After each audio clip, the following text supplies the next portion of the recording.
and welcome to Progressive Grocer's Store of the Future Visionary Series. Today, we're joined by J.D. Dillon, Chief Learning Architect at Axonify, to talk about the future of food retail workforce. J.D., thank you for being here. Thanks for having me. Of course. Well, to kick things off, I'm wondering, when you think about the store of the future, what can you tell me about the unique needs of food retail associates? I think it's important to acknowledge that the core of the job of the retail associate doesn't really change. We often think about how much evolution there is in the workplace, including in the food retail space. So work processes evolving and products getting more complex and having an omni-channel experience and self-checkout and curbside pickup and all of these different facets. And you look at your grocery store today versus your grocery store 10 years ago, and you see a meaningful difference. But the role of the frontline associate in food retail is still fundamentally about getting the work done safely and efficiently and delivering an exceptional guest experience. So what people need to do isn't changing as much as I think we often imagine it is. The important question I think we need to ask ourselves is, if we've been effectively providing the right kind of support and the right kind of training over the years to enable the current generation of food retail workers, or in a lot of cases, have we been relying on our most experienced and maybe even our most exceptional people to make up for the difference in maybe how we've under-supported or under-enabled others? So now, with a lot of those people leaving the workforce or retiring or moving on into different types of roles, or maybe other industries, I think it's important that we look at how can we close the gap and overcome a lot of the common barriers that we understand and we know are there, to make sure that people get the help they need to have a great shift and do a great job every day. And what do you think is the single most important aspect of training those employees that can be solved for moving into the future? I find that the real challenge we need to be preparing for is how to enable people to deal with the unexpected part of the work. Because I think we're really good at handling core job requirements. So stocking, bagging, taking payments, unloading trucks. We know how to develop people's knowledge and skill in those areas. But where I find a lot of the friction comes from is the unexpected. So if you want an example, we've done a survey of frontline retail workers, and we asked a lot about their day-to-day challenges. We asked, what's the biggest challenge you face today in the workplace? And the number one challenge people cited is difficult customers. And I find that we're not nearly as good at making sure frontline associates have the knowledge and the skill and the support needed to handle the things they're not expected to face every day, or they don't face as often.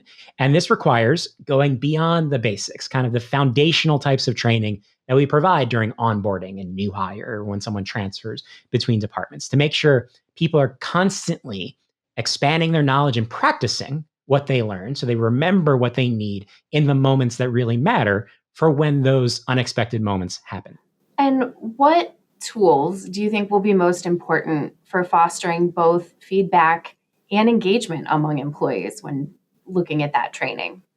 That's actually really simple. The answer is managers. Because the best investment any retailer can make in improving the frontline employee experience and boosting performance within stores and distribution centers is making sure that every associate has a capable, available manager. But there's a problem with that in the fact that 40% of retail managers right now are burned out on a daily basis because we're simply asking too much from our middle management teams, who are already struggling, to balance corporate priorities on one side and then the everyday challenges of running the business on the other side.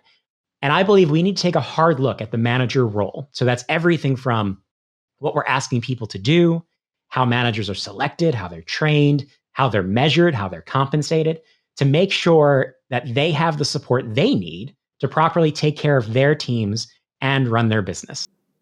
Great. And those frontline managers that we were talking about, what do you foresee as some of the biggest challenges for them? And how can food retailers help enable them to better enable their employees? I think we have to take a look at the manager role and really ask the question, how are people spending their time? And where are they focused? And maybe where are they losing track of certain parts of what we're expecting them to be? Because just because we keep adding to the task list for managers doesn't mean they can take all of it on and do what they need to do. And there's naturally going to be prioritization that takes place. And that kind of comes back to what I said around how managers are measured. People are likely to act in service of the KPIs they're held accountable for. And the question becomes, well, is employee experience part of that measurement story? So I think the best thing we can do for those managers is help them dig out from the pile of administrative tasks and customer situations and email requests that just becomes overloading and causes people to have to work 70, 80 hours a week just to get the job done. And this makes it, includes everything from making sure operations are properly staffed. So do managers have the labor hours they need to handle the workload without having to take on more themselves? Are we also looking at how managers prioritize the employee experience alongside business targets? Right. And finally, how can HR and operations use engagement and the power of learning and development to help grow the skill sets and career potential of grocery employees? For me, engagement begins with today, making sure people have the support needed to come back to those 3 C's: comfortable, capable, confident every day on the job. And that means I've got a supportive manager. I've got training that's focused on helping me do the job correctly. Not a lot of information I don't need to know. It's really helping me accomplish a job. I know where I can go to look up information, and I feel appreciated for my hard work. And that's as simple as a thank you from the manager, a thank you from the organization, and acknowledging what it's really like to do the job and that we're appreciative of what people are doing because it is hard work. And once we're successful with making sure that every shift has the opportunity to be a good shift, not every shift's going to be a good shift. Things happen, right? Sometimes you just kind of run into a bit of a wall, but that should not be the norm. That should be an exception that we help people overcome.